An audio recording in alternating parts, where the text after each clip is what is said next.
All right, for this discussion forum, Power of Perspective, I have taken a TED Talk. It's pretty popular on the TED website. For any of you who are not familiar with TED, you can Google it. There's lots of talks on technology and business, and I have actually chopped out the portions of the talk. The talk was about 19 minutes long that pertained to the questions that I'm asking, and so I used a tool called TubeChop, TUBECHOP. You can see there's probably a link to it right here if you wanted to click and check it out. Basically lets you take video that's in YouTube and pull excerpts out of it. There's a lot of reasons you might want to do this. In this case, the full talk wasn't something I wanted to put in the course, but I did want segments of it. So it allows me to pull segments. You just follow and you put your timestamps in and gives you an embed code. Also, a full version of this, there's a little bit of language in it that yeah, I didn't really want to put into this training, and it was in parts that didn't pertain anyway. So TubeChop allowed me to pull that through.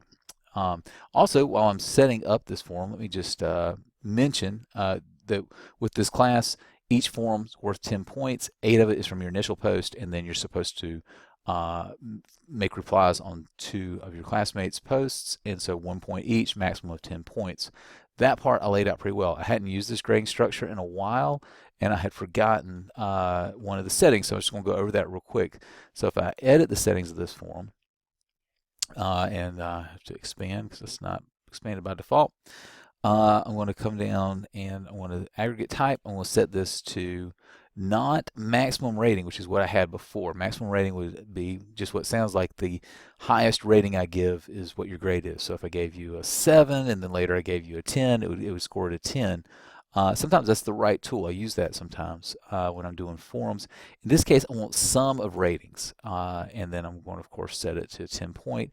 What sum of ratings does is allow me to post an 8 on your initial post, and when I give you a 1 and a 1 on your replies, it will sum those together to a grade of 10, as opposed to just giving you an 8 because that's the highest grade that it sees. So important to set that to sum of ratings, of course. And then here's your completion tracking. I've been using that. This is with the check boxes.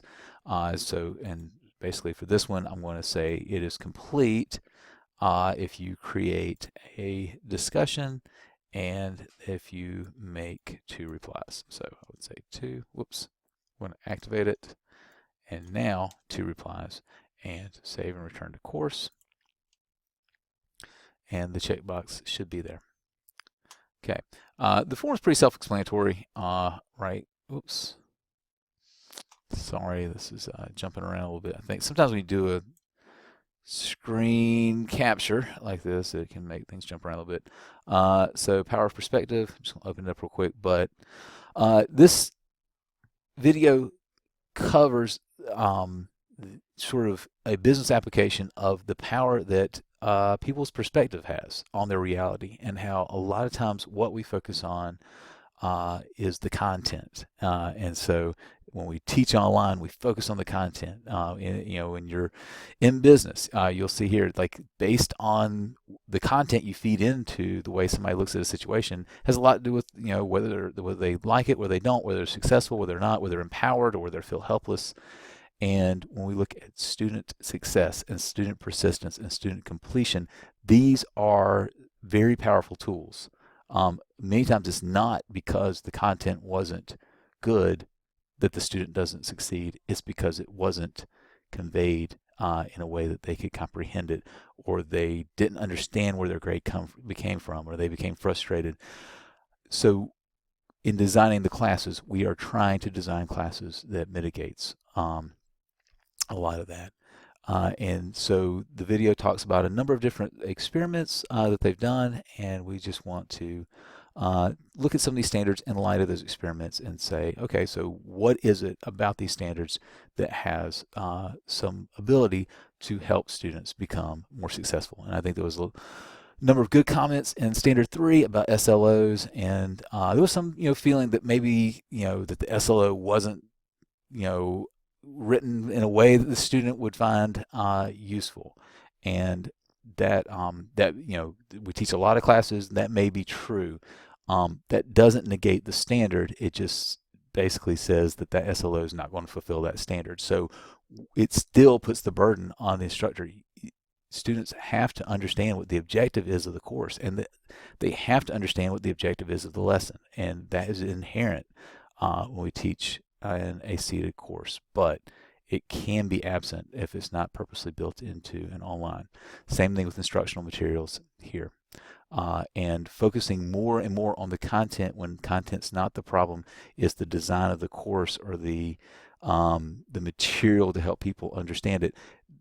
It doesn't fix the problem. As a matter of fact, it can be really exhausting and frustrating if you keep trying to tweak the content of the course when in fact it's the design of the course that needs to be worked on. So anyway, that's a power of perspective, and so I look forward to your comments and posts. And the other I just wanted to touch on is this one on, okay, and I had tried to take a quote from 1984, for any of you who've read it, which was from Big Brother, where war is peace, freedom is slavery, ignorance is strength. It was the idea that the state in that dystopia was preaching these like completely nonsense things to the public, but the public was captive and powerless, and they just had to accept whatever they were told, and so they just rationalized whatever they were told because of the situation, right? And this standard 4.5 says that the materials present a variety of perspectives on course content. I completely understand that some content is very, very objective. A lot of your sciences and a lot of your math is. I teach accounting. Accounting is pretty objective. But there are areas where there's more than one way to present something or more one perspective.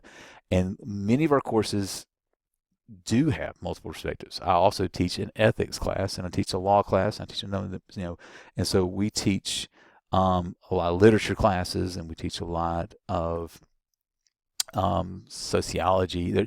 There's so many areas where the content is very, very good, but it's also very right for the instructor to take one side and not present a full range of ideas on a subject. So this standard asks, how do you make sure that you're not doing that?